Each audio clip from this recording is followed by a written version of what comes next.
Good afternoon, Attorney Jake. Good afternoon, Jane. Good afternoon po ulit sa mga nanonood. Yun po, live na naman tayo ngayon. Yes.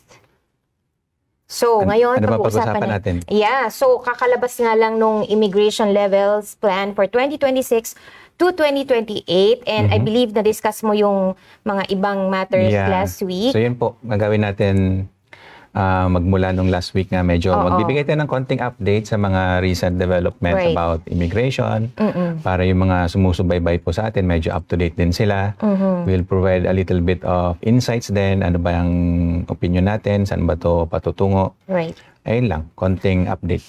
Ayun. So just to summarize kung ano yung mga napag-usapan, kung ano yung mga diniscuss actually doon sa immigration level plans ngayon. Just to give hold on a second. Ayan, nadidinig ko yung volume.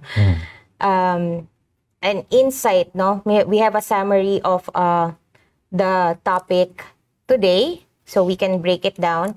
Ano ba yung mga nagkaroon ng updates sa immigration levels. Ayan. Anyayahan natin ang mga nanonood. Of course. Tuloy pa rin po ang ating Q&A. Yun pa rin naman ang majority ng time natin doon mapupunta sa Q&A. Kaya habang nire-ready nyo, yan, pag-iusapan lang natin ng sandali yung immigration levels and then we'll get back to the questions na hindi nasagot ni Attorney Jake last time. Para po magamit natin yung oras natin ng maayos. So ano nga ba yung highlights ng immigration levels for 2026 to 2028? So from what we understand, almost double allocations for PNP from 55,000 for 2025, gagawin nilang 91,500 for 2026. Right. And of course, yung sa student permit, although they will slash it in half, so from 305,000, gagawin na lang nilang 155,000, yung mga bibigyan nila ng study permit. But graduate students, they are now exempted from the PAL requirement or yung provincial attestation letter. Right. Ayun. So ano bang effect nun? Ma-eliminate na yung PAL requirements sa mga graduate students? Does it mean hindi sila kasama sa study permit cap? Right. So hindi sila kasama sa cap. But anyway, ito yung insights natin po dito. Ang in-expect natin medyo bababa nga yung immigration levels for the next 3 years, 2026 hanggang 2028. Pero hindi naman nga masyado. Ang nabawasan mostly sa student levels, which is kalahati dating 300,000 naging 155,000. Yun yung major impact na nakita natin. Pero at least kung sa ating mga Pilipino, hindi tayo masyado apektado doon. Kasi ang nakikita natin na apektuhan actually ibang lahi. We'll siguro discuss that in some other episodes. Pero yung naapektuhan yan, at least hindi tayo masyadong tayong mga Pilipino. And then, yun nga, sa students lang naman yun. Yung other levels, okay pa rin siya. Lalo na yung sa work permits, nagdagdag pa nga.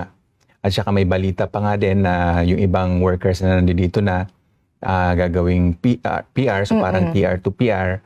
So overall, medyo healthy yung nakikita natin. Ang government din ngayon medyo positive din siya.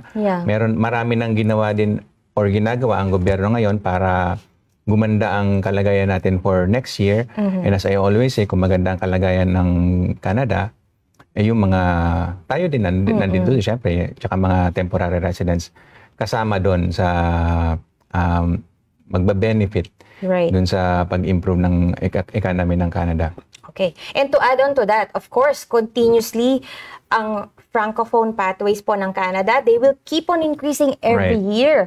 So, kung nandun pa rin kayo sa stage na nagdadalawang isip kayo if you want to study French or not, then I think you should pursue it. So, wag na kayo magdalawang isip, wag na kayo mag-aksaya ng panahon. Grow.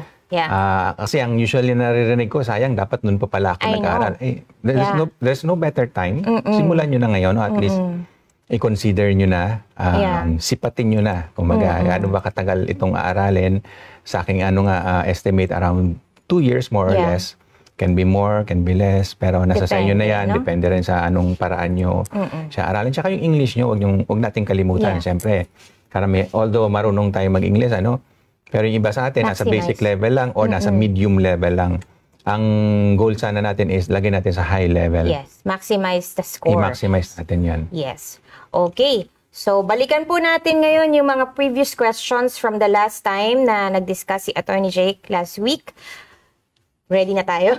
Yes po. Habang naghihintay po kami ng mga questions from usually you. po, may naghihintay lang po kayo eh. Parang pag may nauna, yan, susunod Sige. kayo. Kayo na po yung mauna. Correct. Sige, i-discuss po na muna natin yung mga naiwang tanong from last week. From Ozzy, starting with Ozzy. Good day, attorney, from Alberta, Canada.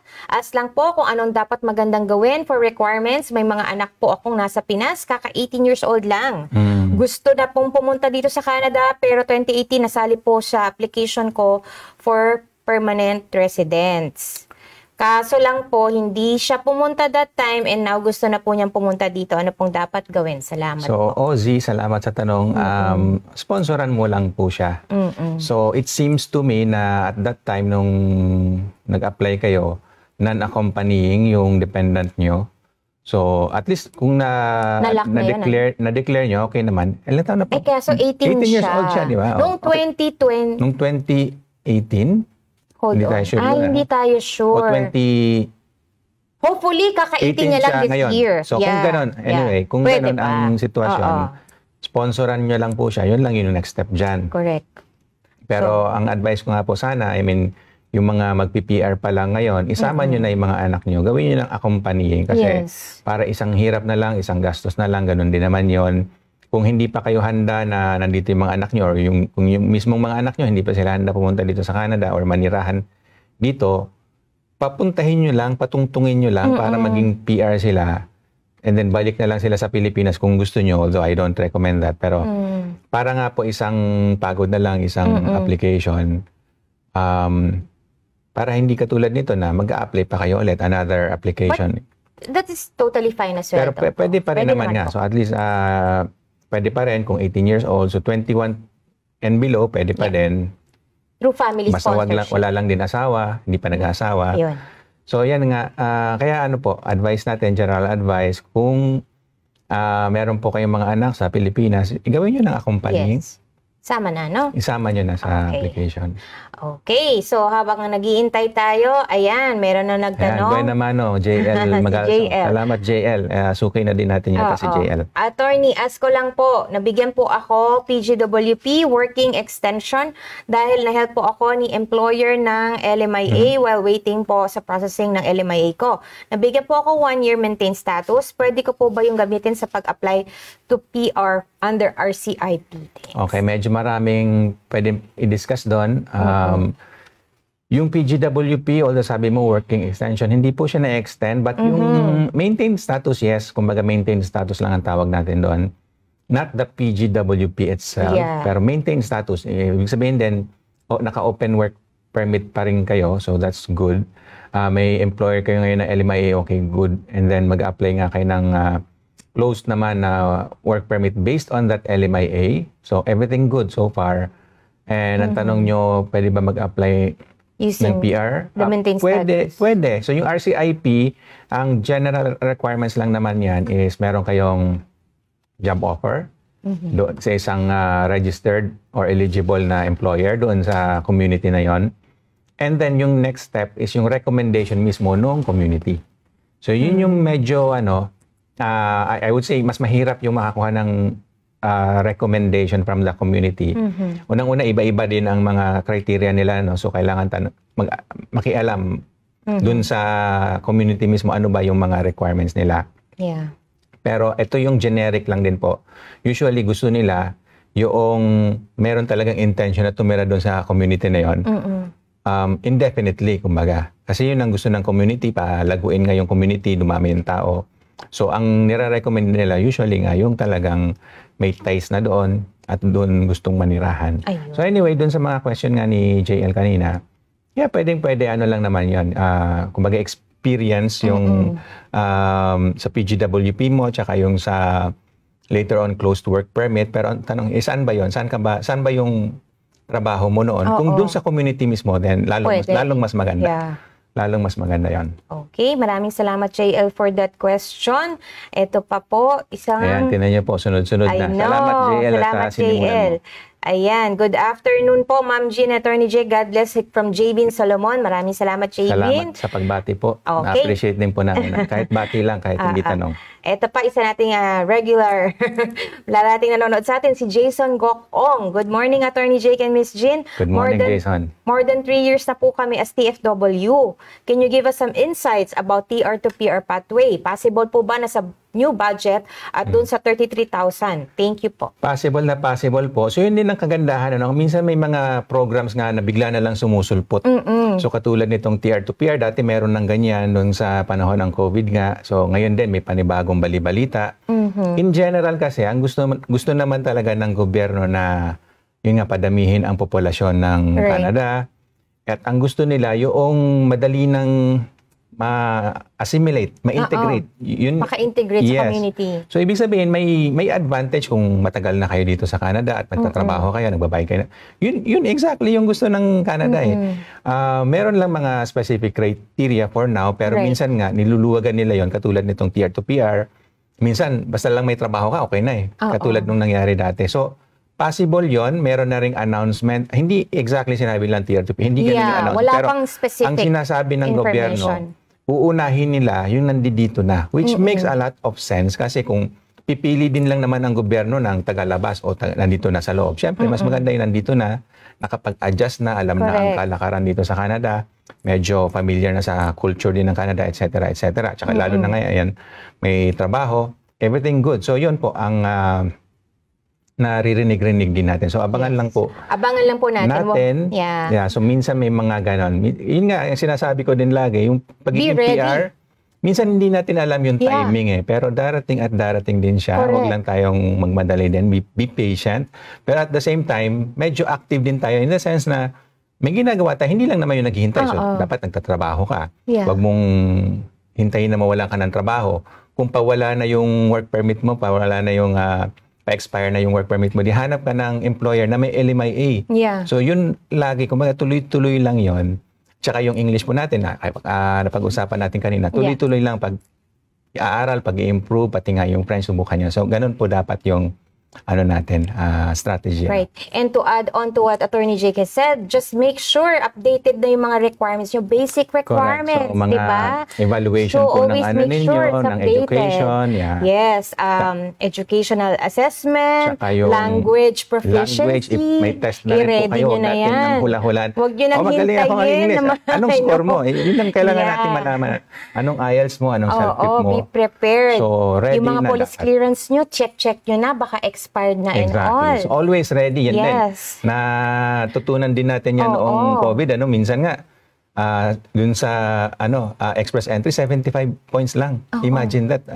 Minimum. So, kailangan parating ready. So, ibig sabihin, halos lahat ng may profile. Kaya din isa pang tip, kahit mababa man yung profile nyo or what, gawa na kayo ng profile. So, yung mga naka 1 year of Canadian experience, kahit pa paano, makagawa na kayo kahit pa nasa 300 yung points nyo, which is mababa for now.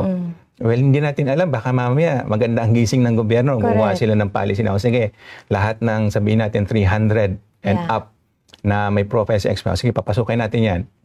Pwede mangyari yun Depende kung ready na rin si gobyerno, pero sa ngayon nga hindi pa masyado, pero papunta na tayo. Hopefully, papunta na tayo doon. Yun naman ang ginagawa ng gobyerno natin ngayon.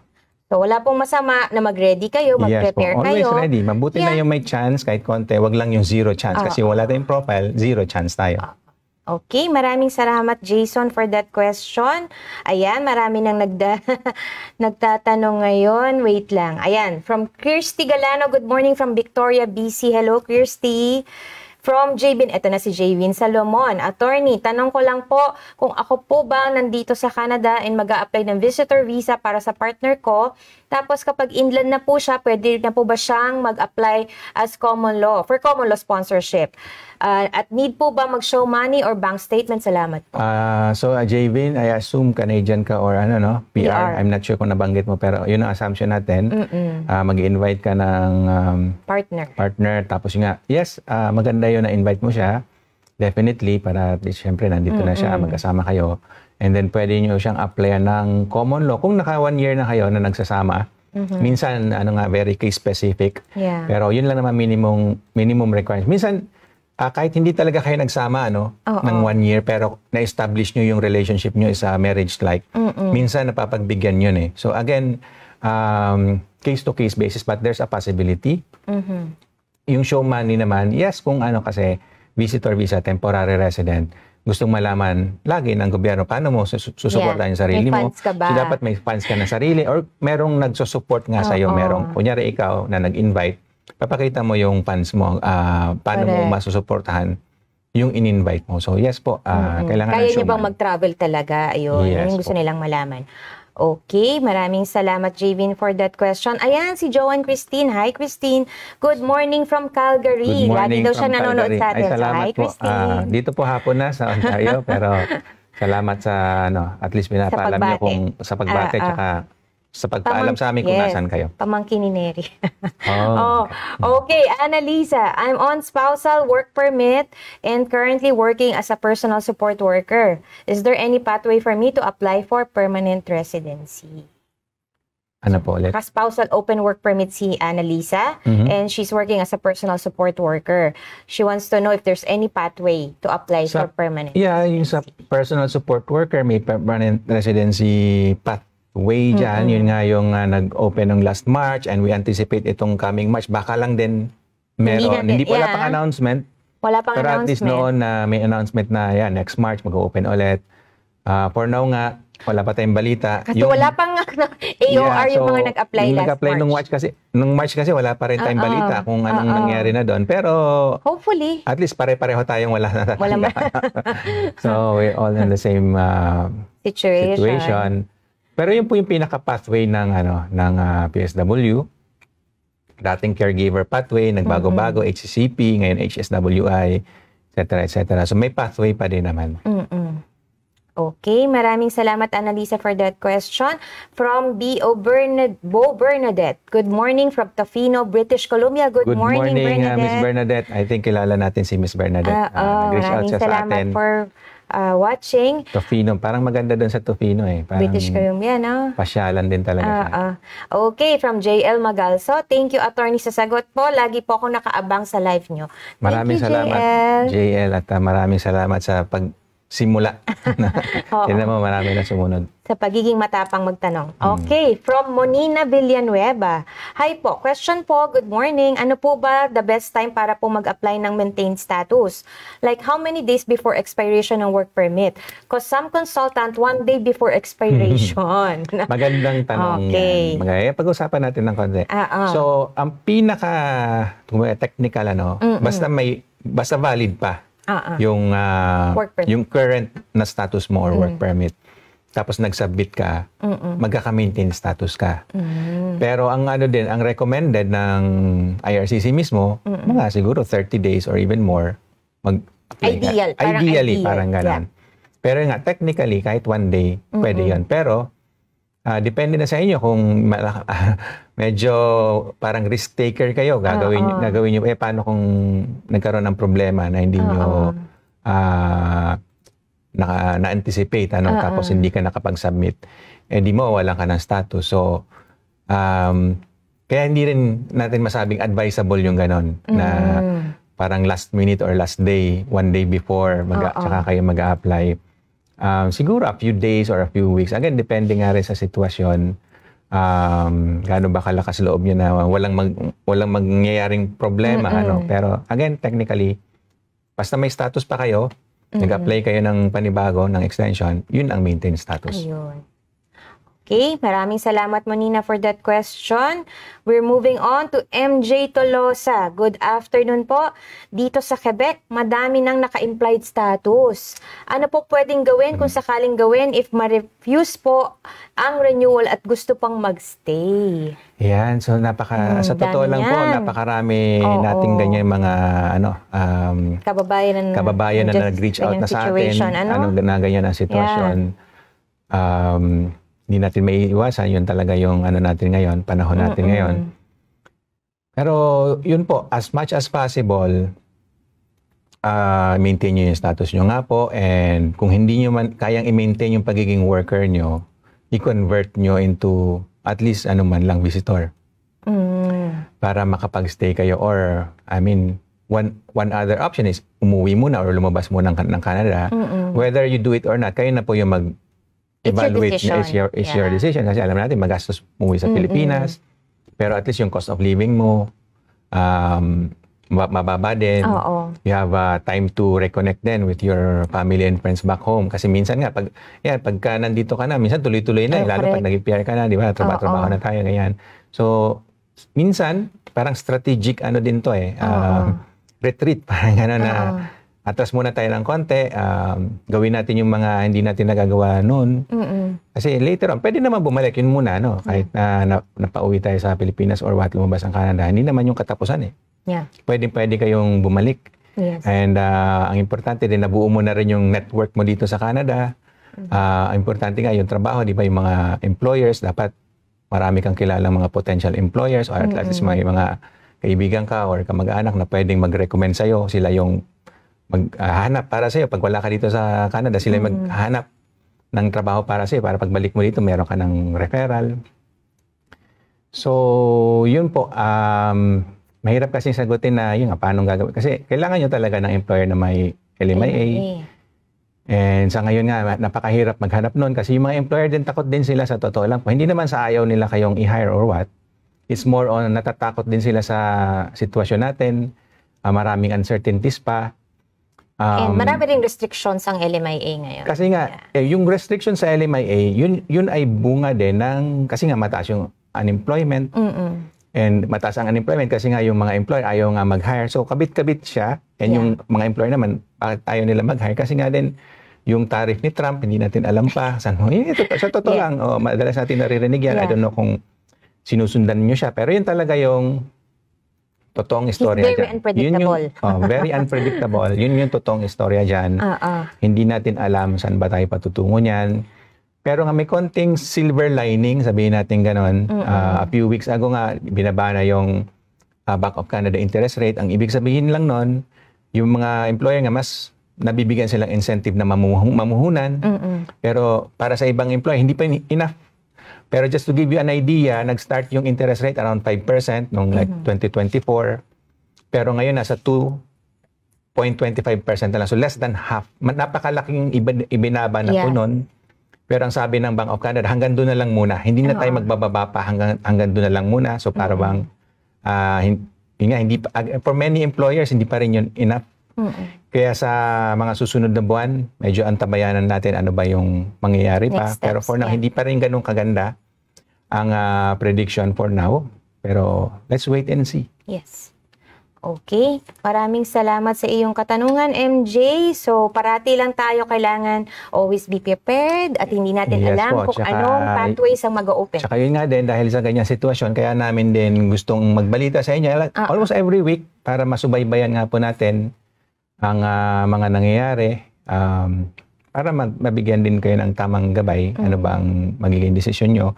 Kung ako nga, if I can give, siguro not legal advice or medyo more on personal advice, lilipas din naman yan lahat naman yan, lilipas lang. This path. Enjoy nyo na lang din kahit pa paano nandito tayo sa Canada. For as long as hindi naman tayo nagugutom. Di ba? And dito naman, marami naman pwedeng tumulong sa atin kahit pa paano. Di ba? So, palagpasin lang natin siya. Darating din ng panahon, yun nga, ang Canada mismo, gusto kayo, lalo na nandito na kayo, kayo yung preferred ng Canada. Kung nagpapapasok nga ang Canada ng mga refugee, why not yung mga talagang may trabaho na dito dati o nag-aral dito dati? I think na kayo naman yung uunahin din. Pagka ready na si Canada, I think kayo din ang uunahin na maging PR at some point. Okay, marami pong salamat sa inyong katanungan. Ayan si Mike Kabski, Attorney Jake, ang dami mong tagapagsubaybay. Maraming salamat, hapon, Mike. Kumusta, Mike? From DJ, hi Attorney Jake, watching from Markham, Ontario. Thank you, DJ, for watching. DJ, ay, malapit lang yan. Dito lang tayo sa Markham. Oo, sa Markham. Si Bio Bernadette, ayan na. Good morning po. Curious lang po ako, bakit si employer ko gusto pa din niya akong mag-apply ng visitor visa kahit na-inform na siya na mag-proceed ng restoration. Nako-confuse na po ako. Willing pa din po ako sa restoration. Yeah. So yan po, pag-usapan na lang natin, Bernadette. in private siguro para ma-discuss natin ng mas maayos yung ano mo. Malaman natin yung background. Ano ba yung nangyayari talaga sa kasi pwede naman nga restoration. Tsaka yung visitor visa. Actually, hindi visitor visa. Visitor record. Visitor. Which is, kasama din yan dun sa restoration. Kasi pag nagpa-restore ka, meron ding kasamang either visitor record or work permit. So, either dun sa dalawa. Depende kung saan ka magko-qualify dun sa dalawa. Okay, maraming salamat Bernadette.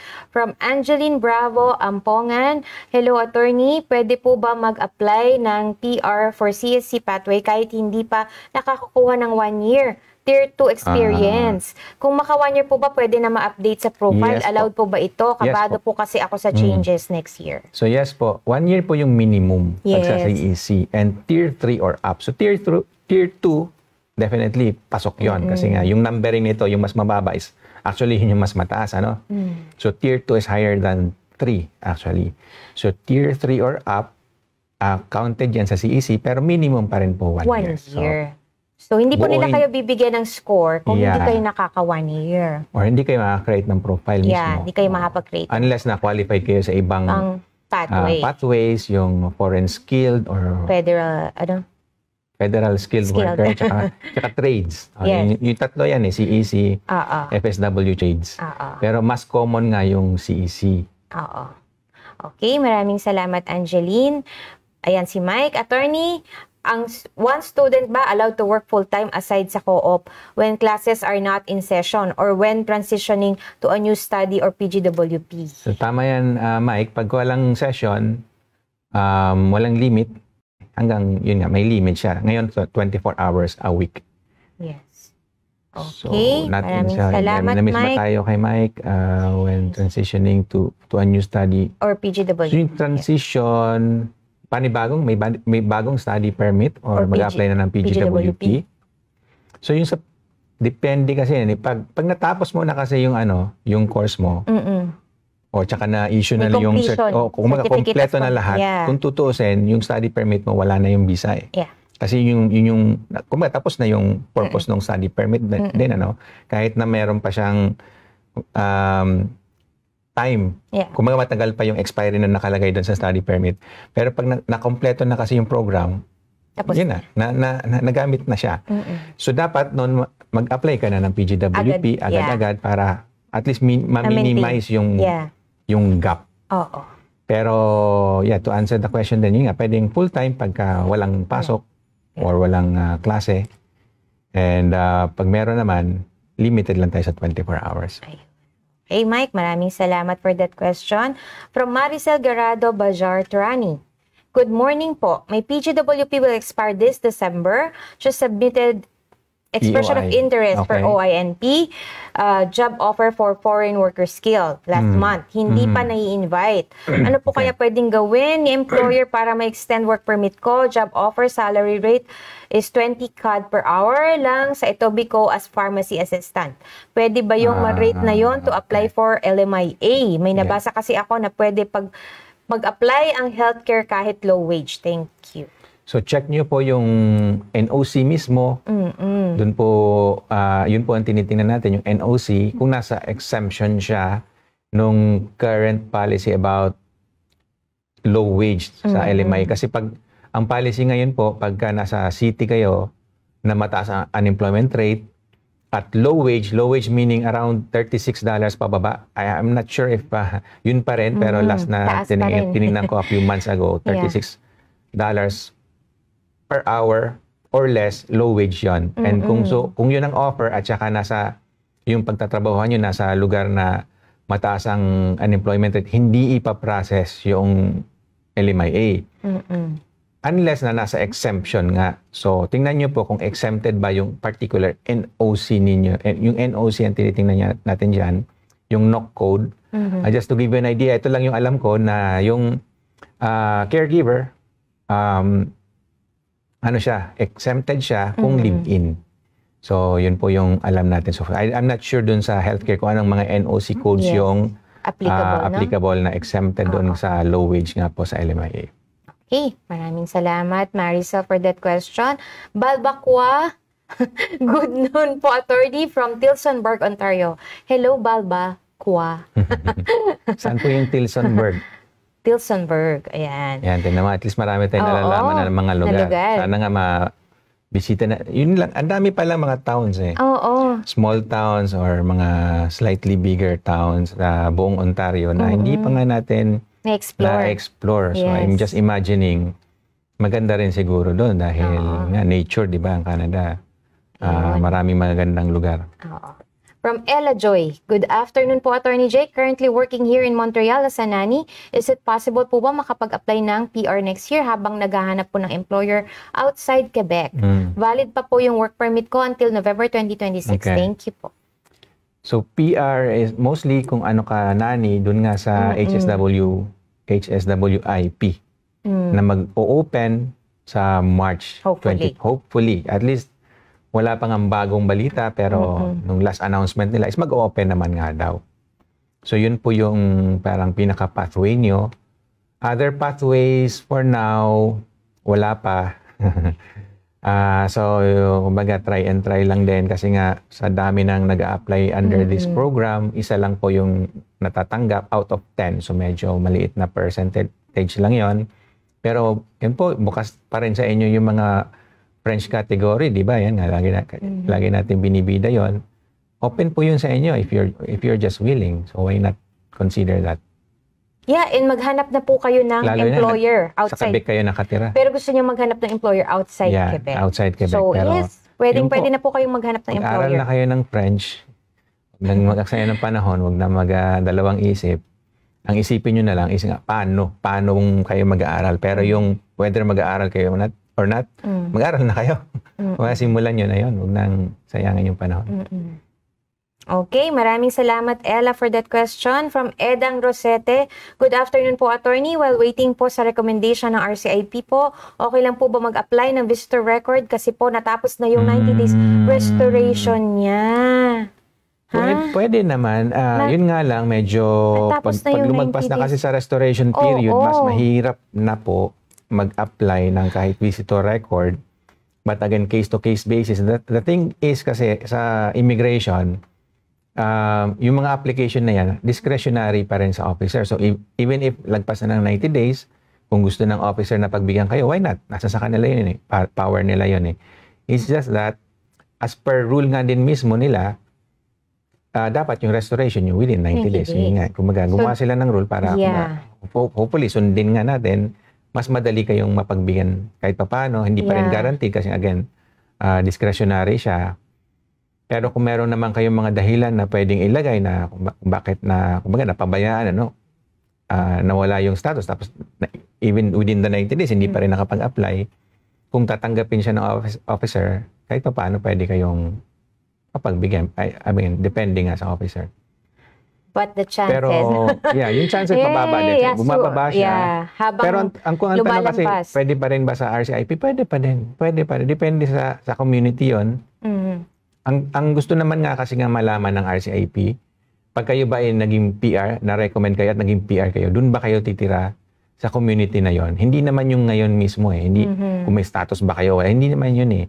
Although, depende rin sa community, kung ilalagay ba nila yon as part of their requirements, it's up to them. Pero ang pinaka-basic nga po dyan, ang gusto nila talaga malaman, dun ba kayo titira pag kayo ay naging PR na? So yun yung pinaka-question yan. Okay, Edang, maraming salamat for that question. Hadej Orampmate, hello, hi po. Hi po, Hadej. Jude Fernando, good afternoon po. Mataas po ba refusal ng LMIA nowadays, especially high wage? Sa high wage, hindi. Kasi yun yung preference ng government. Yung refusal naman ng LMIA, case-to-case basis, lagi yan.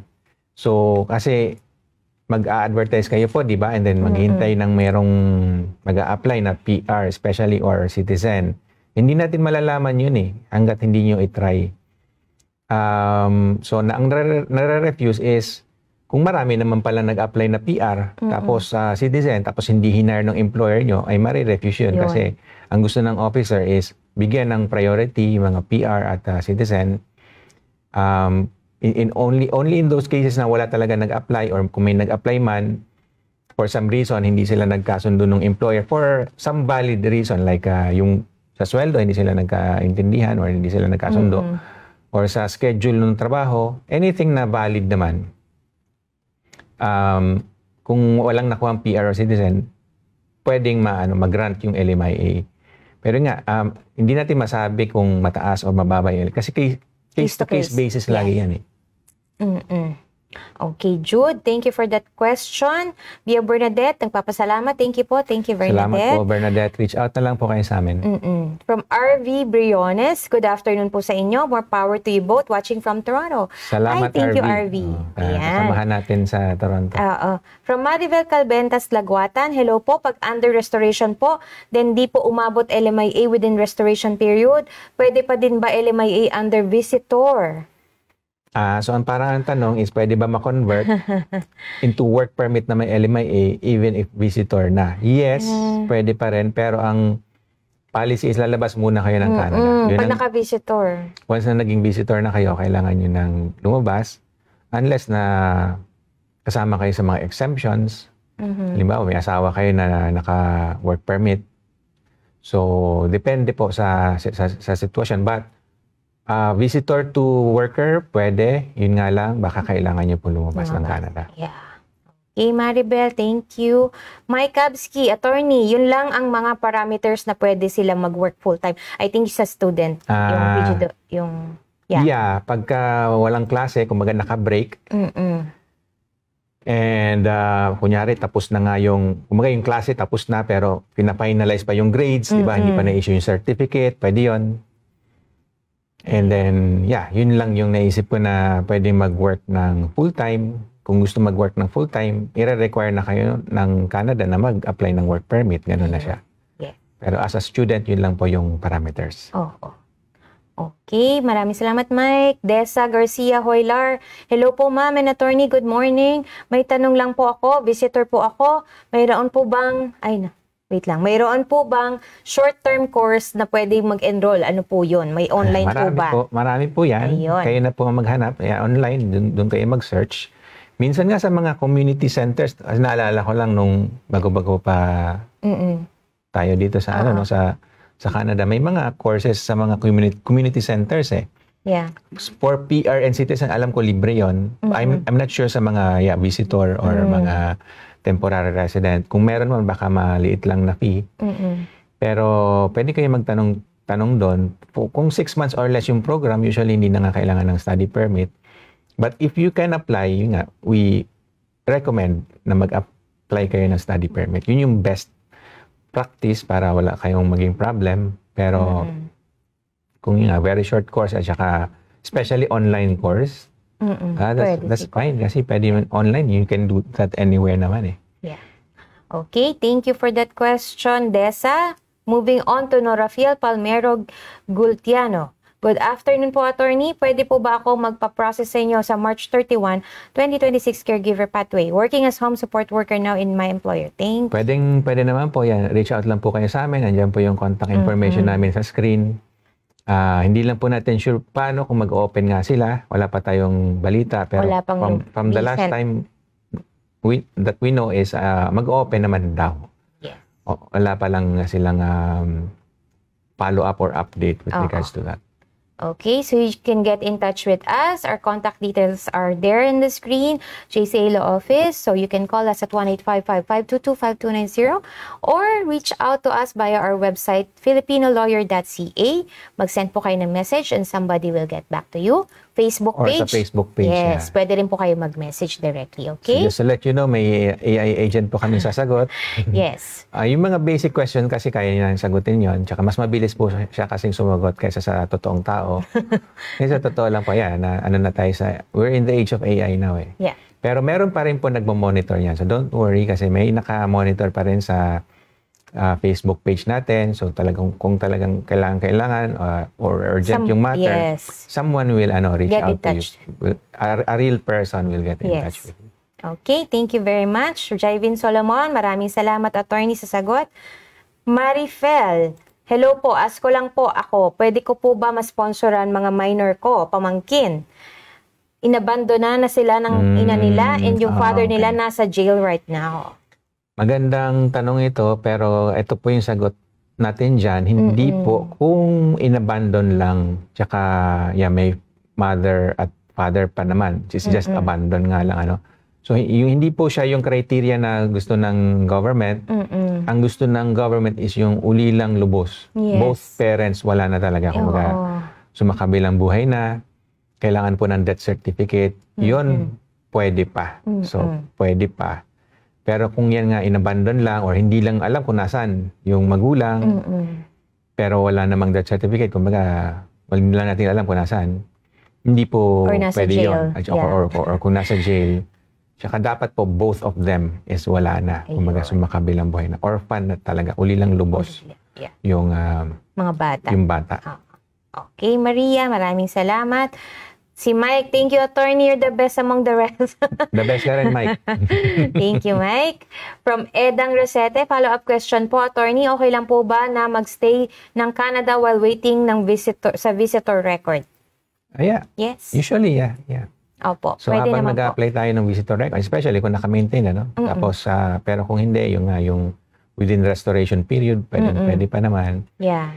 And in some cases nga din, again, discretionary sa officer, ano? Pero tingin ko nga din, ito, additional, maglalabas lang tayo ng konting opinion natin. Tingin ko nga din, yung Government of Canada, meron din silang dapat pananagutan dun sa mga, especially nag-aral dito, di ba? Nag-aral dito, naging estudyante. Later on, nag-PGWP. Tapos ngayon, nahihirapan nga kumuha ng extension, which is yun yung pinaka-common na problem na nakikita natin ngayon. Tingin ko kahit pa paano may konting pananagutan ng government na panatilihin sila at least dito sa Canada, or at least bigyan sila ng status ulit para hindi naman sila out of status. Kasi nag-invest na rin naman sila ng panahon nila, pera, effort, dito sa Canada, and it's just nagkataon nga lang ngayon, nagkaroon ng COVID. So maraming employer din ang nahirapan hanggang ngayon. Yun nga yung pinag-usapan natin kanina. Maraming, kung alam niyo lang, maraming employees na out of business, di ba? Tingnan niyo lang yung, siguro labas kayo, marami pa kayo ngayong makikita na for lease na mga commercial units. Hanggang ngayon, nakakakita tayo ng mga ganyan. So hindi pa rin nga ganun kaganda ang sitwasyon talaga. Pero tingin ko din, may konting pananagutan ang gobyerno para tulungan yung mga, sabi nating na-trap dito sa Canada. Pero yan din, from what I know din naman, especially under yung sa current government natin yan, gagawin nila yon pag kaya na nila. So pagka nasa na sila, meron na silang kapangyarihan na gawin yon, pwede nilang gawin. Ginawa na nila yan before.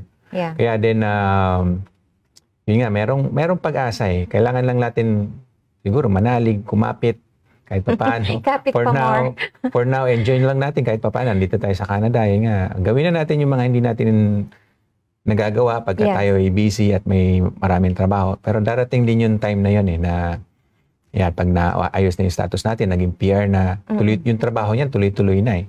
So, ang mamimiss naman natin yung time na parang wala tayong masyadong ginagawa, di ba? So, anyway, yun muna yung natin dyan.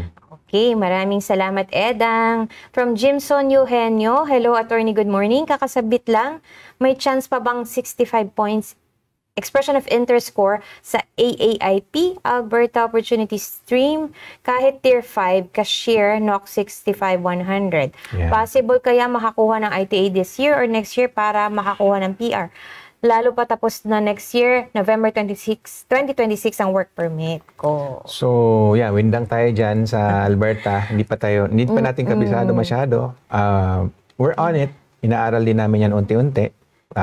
Kulang lang din kasi yung kapasidad natin sa ngayon. Pero darating kami sa punto na yan na maaaral din namin ang mga streams, ibang nomination programs from other provinces. So, anyway, yung general question is kahit Tier 5, cashier, posible ba makakuha ng ITA? Yung possibility nga, laging nandyan lang naman yun eh. Ang tanong kasi dito is, gaano kalaki yung tsansa, di ba? Pero yung possibility, andyan lang siya lagi. Especially, even if sabihin natin, eto, tier 5, so yun yung pinakamababang tier, ano? Minsan may nakakapasok pa din yun nagiging PR pa rin. Regardless of anong tier, ang tanong lang, yun ba yung kailangan ng Canada or ng province? Kayo na rin na mag-research nun. Unang-una, merong website para dyan, yung job bank. Yan. Andun yung mga data, kung anong NOC yung in-demand sa isang particular province or region or city. Doon yung malalaman. Tsaka kayo na rin magtanong-tanong kayo. Sorry. In-demand ba yung cashier dyan sa lugar nyo? Kayo na rin na makakasagot nun Kasi kayo yung nasa posisyon na yan. Pero usually nga, kung in-demand, kahit ano pang tier yan, may possibility na pwede maging PR. Ito na, kwento ko na rin before, may client tayo na lumapit sa atin. Ano siya? Food service. Nasa food service siya Parang tier 4 or 5 yung trabaho niya. Sa Newfoundland naman, for PR naman na siya dun. So, PR din. Yung Newfoundland. So, minsan nga, yun ang kailangan ng province or nung mga employer doon. So, case-to-case basis. Pero you need some research. Kami dito kasi hindi naman namin alam lahat. Kulang din tayo nga sa research capability. But hopefully at some point, magkaroon tayo ng mas marami pang alam sa kung anong nangyayari sa iba-ibang province para makapagbigay tayo ng tamang advice. Pero yes, depende yan po kung yung knock nyo ba, yun ba yung kailangan nila dyan sa lugar nyo. Ayun. Thank you very much, Jimson, for that question. Okay, maraming salamat, no, Rafael. Thank you po, attorney. From Desa Garcia, thank you po, ma'am and attorney. Maraming salamat, Desa. Edang Rosete, maraming salamat po, attorney. Ma'am, God bless po. God bless you more. Okay. Maraming salamat po sa lahat ng mga nagtanong. Sa lahat ng nagtanong at bumate. Yes, we still have several minutes. So, pwede nating balikan yung mga questions from past video last week. Past live natin. While we're still waiting. Busin na po natin yan para wala na tayong backlog. Ayan. Sige. From Christina. Good day, attorney. Close work permit po ako here sa BC. 94142 ang NOC ko. 2 years na po. May pathway to PR po ba ito? Ano po ba ang way para maging PR? Thank you. God bless. Anong NOC niya? 94142. Ano kaya yon? So, Ma'am Christina. So, tulad ng sagot natin din kanina, depende po. So, check nyo nga yung mismong NOC nyo, yun ba yung in-demand dyan sa inyo? Fish and seafood plant workers. So, kung may chance na maging PR, depende Depende. Ayan, merong nakapag-research niyan. Mukhang pasok daw siya sa entry-level and semi-skilled stream. One of the streams sa BCPNP. Ayun, pasok pala si Miss Christina. So, pwede po, ma'am. Pasok po yan. Try niyo po sa BCPNP. Yeah, so halos lahat. Ito na lang yung parang generic na sagot natin. Halos lahat naman ng NOC may tsansa na maging PR. Diba? Pero panahon lang din. Kasi yung mga city or province, minsan i-declare nila, kailangan namin ng ganitong NOC. Pag napuno na yon, isasara na nila yon. Hanap naman sila ng ibang NOC naman na kailangan nila for that particular point in time. So yung mga kailangan ng Canada or ng province, nagbabago yan every now and then. So ang hindi lang natin alam, kailan ba yung chance natin, kailan ba tayo ang sasabihin ng Canada o ng province, ikaw naman yung kailangan namin ngayon. Kailangan namin ng ngayon. So, darating at darating yon. Pero in the meantime, yun nga, hindi mo kailangan maghintay lang na maghintay. Pwede mong i-improve yung sarili mo, mag-aral ka pa kung kaya mo, mag-masters ka, yan. I think dapat isama yan sa i-discuss natin ngayon. Merong privilege, bagong privilege si Government of Canada sa mga gustong mag-masters. Yun nga yung nabanggit mo kanina, hindi na siya covered dun sa CAP. Tsaka wala ng provincial attestation letter. So, yun, masters, PhD, tsaka yung language, English, French, andyan lagi yun andyan lang sila, naghihintay para sa inyo, para aralin nyo, improve nyo yung level ninyo. So, bukod sa nagtatrabaho kayo, which is good, gusto ng Canada na mas madali nga kayong maka-integrate. So, the better you are dun sa official languages ng Canada, French and English, the easier you will be to integrate, di ba? So yun ang gusto ng Canada. Hindi yun nagbabago. For the longest time, 10 years, 20 years, yun pa rin ang gusto ng Canada. Maayos yung language proficiency. Okay, maraming salamat Christina for that question. Angelito G, question po about US citizen wants to visit Canada with TRP. What are the chances to visit Canada? My friend is a US citizen with only one DUI in 2020. With only one DUI in 2020. He's done all his obligations to US like a 24-hour jail time and fine. All done last 2020. What are the chances of him to visit Canada? May dalawang I think nasagot na natin yan last Nasagot na ba week. to? Pero ulitin lang natin kahit paano. So pagka may DUI, so may criminal inadmissibility yon. Hindi usually yun makakapasok sa Canada. Pero yung TRP, yun din yung ina-applyan pag meron nga tayong inadmissibility. So depende yan sa sitwasyon, pero ibabalanse ng Canada yung pangangailangan mo na makapasok dito sa Canada versus your inadmissibility. So may chance pa rin. So yung kaganda sa Canada, laging may proseso eh. So laging pwede namang i-evaluate. Depende rin sa sitwasyon mo. Ano ba yung mas matimbang? Yung pangangailangan mo na makapasok dito sa Canada or yung inadmissibility mo? So yun ang gusto malaman ng Canada dyan, case-to-case basis. Pero may posibilidad na payagan, pero pwede rin hindi. Depende nga. Ayun. Maraming salamat Angelito for that question. From you, Bune Break. Blessed day po, attorney. Di daw siya nakaabot. Di po ako nakaabot sa live nyo. Ask ko po sana kung ano pong possible na update kung matapos na ang background check at iba pa. Yun na lang eligibility check na lasting daw ayon sa agent sa IRCC nung tumawag po ako. Under HCCP Stage 2, submitted November 2024. Wala pa pong update maliban sa AOR na nag-receive noong November 2024 din po. Maraming salamat. So hintay-hintay na lang po. Ganyan po talaga. Marami pong delayed na application sa ngayon. So, if you want to follow up lang po kayo. Web form lang naman po yan. Either web form or pwede rin kayong tumawag. So, just be patient. Mas maganda yung web form pa. At least, documented siya. Yeah. Ayun. Maraming salamat, Bune. Angelito G ulit. Hi, attorney question. Nakapag-sponsor na ako ng kapatid ko last 2023. Allowed pa ba ako mag-sponsor ng another sister or nephews or niece? Sponsor in terms of like visit, ano? Hindi niya nasabi, pero we assume it's a visit. Assumption natin, visit. Pwede po kahit naman ilan.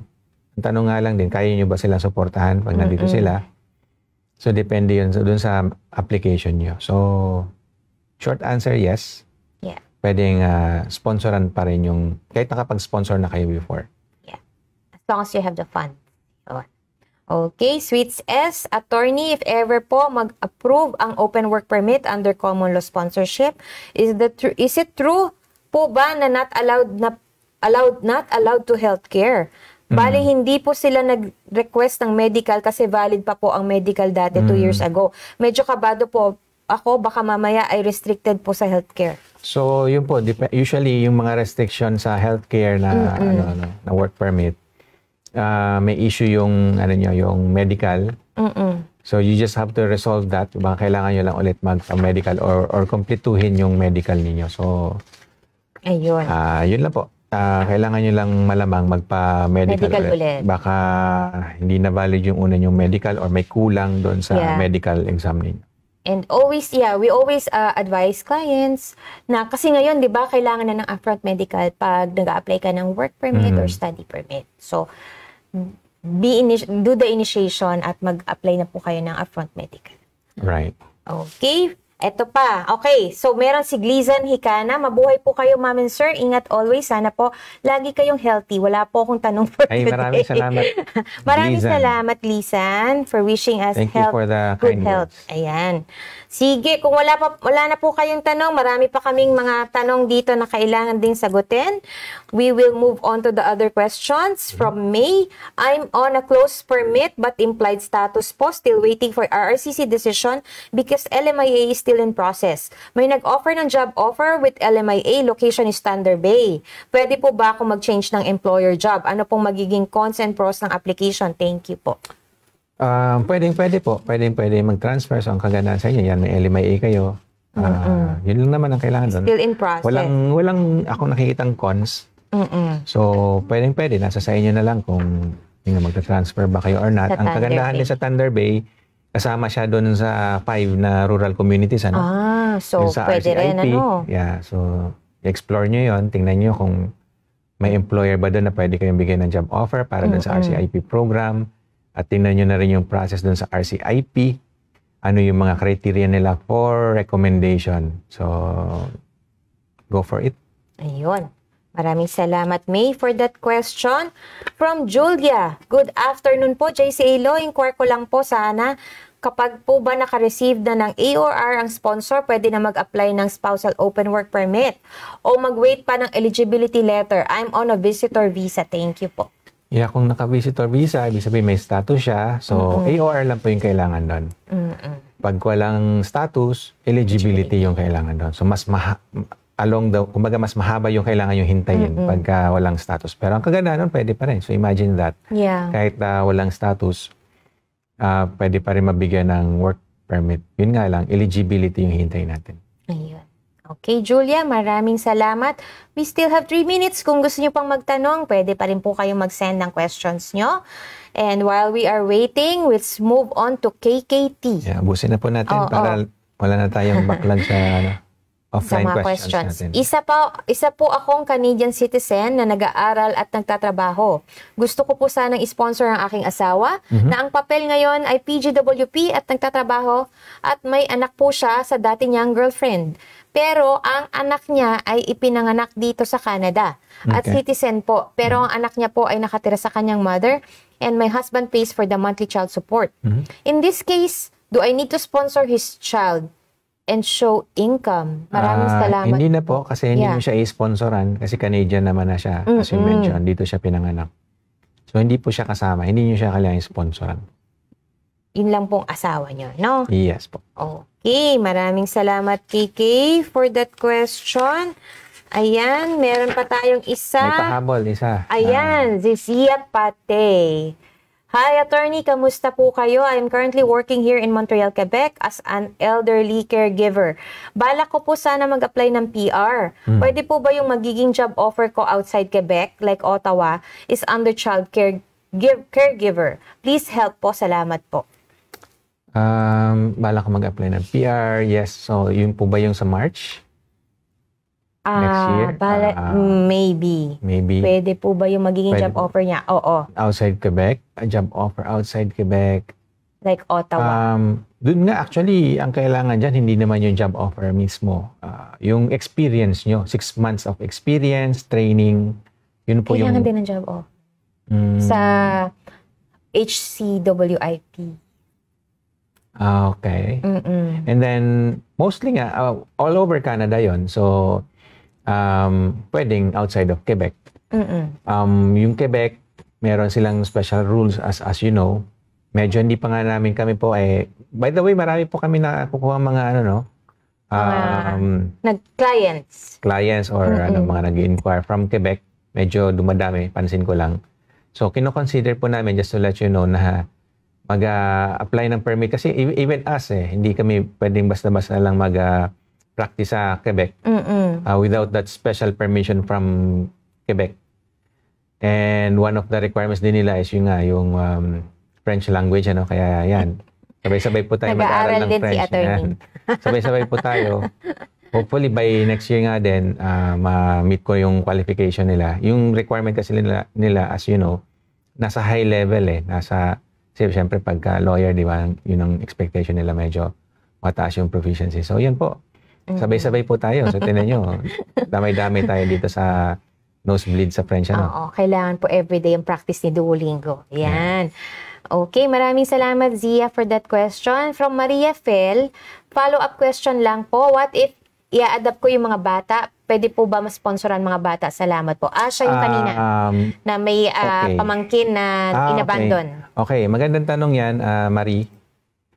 Pwede yon pagka na-adapt. Pero yung rules dyan, very technical. Tsaka actually labas na yan sa expertise. Ang masasabi ko lang dyan, meron mga specialist na lawyers na na pwede bigyan kayo ng advice sa adoption with yung kumbaga international Tama ba yung ano ko? Yung sponsor na kasi nasa Pilipinas malamang. So, international adoption siya.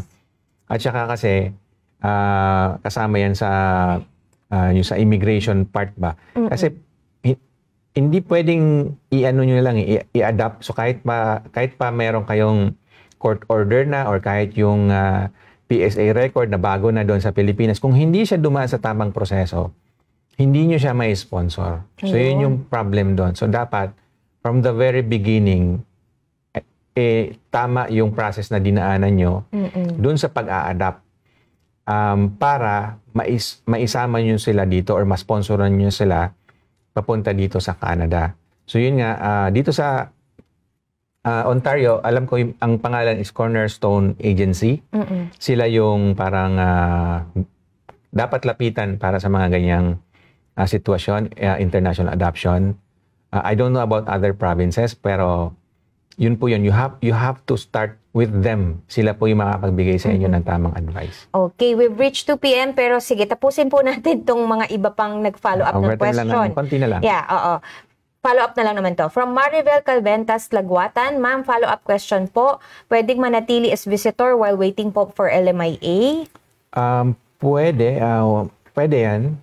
Pwede mag-apply, of course. Again, yung kung ma-approve man siya o hindi, depende nga sa officer. Pero pwede mag-apply ng visitor record habang kayo ay naghihintay ng LMIA. Ayun. Okay. From Zia Pate ulit, kailangan nawala siya. Ako nawala. Oo. Meron siyang follow-up question. Okay, anyway. Nakita ko din eh. Oo, bigla siyang nawala.